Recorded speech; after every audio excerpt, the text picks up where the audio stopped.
Hi, so today I'm going to tie you some small river wets.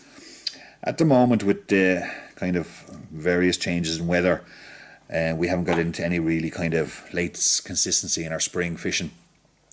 We've got some heavy water coming and going, rain, cold evenings still, and no great consistency in fish behaviour. So there's a lot of fish are still sitting back in some of those winter lies in the glides and stuff, and haven't moved up to where we'd like them to be to catch them consistently on nymphs and dry dropper up in the runs.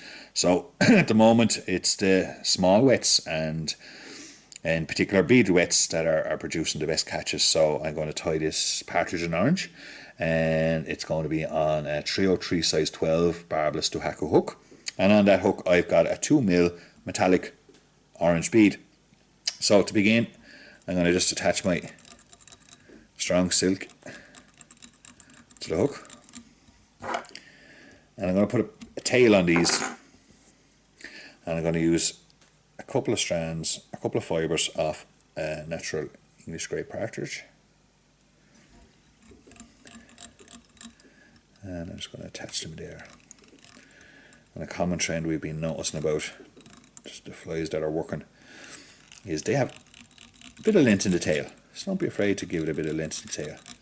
We want our wet flies to be nice and slim as well. We don't want big bushy tails or hackles, so we're just adding the bare basics. For the rib, I'm going to use this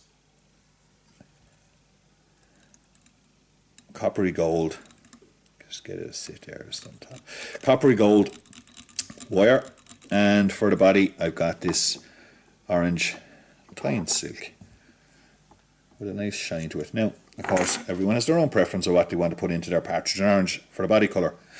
You can use Glow Bright, you can use onion bag, and pretty much whatever you fancy that's been working consistently for you in relation to the colour of the orange for the body. But for me, this is the one that I find works best for me. So just make sure that under body is nice and even for the silk to come across.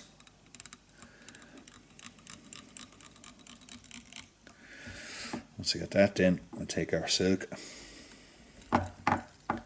and we'll wind it up the body.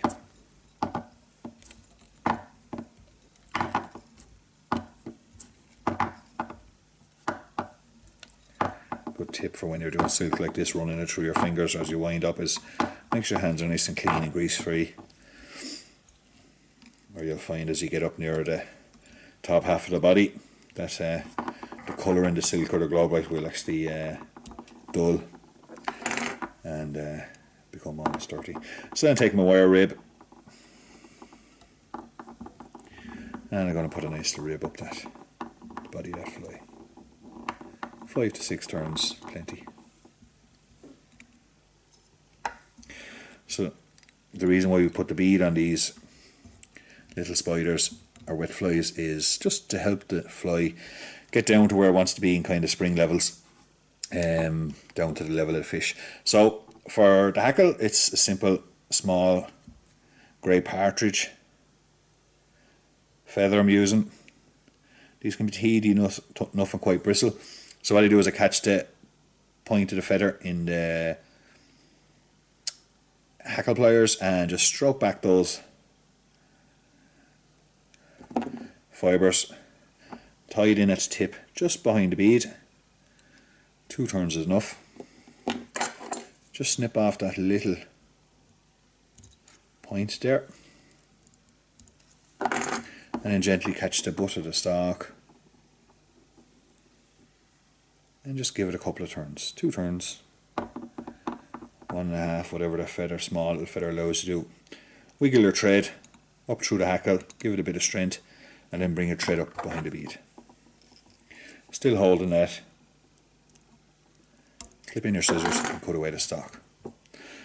And just gently stroke them back. Now we don't want them sitting flat back into the body. We want a little bit of those hackle fibres sticking up a little bit, just so they'll bubble in around the body nicely when they get wet and start swimming. Whip finish directly behind the bead.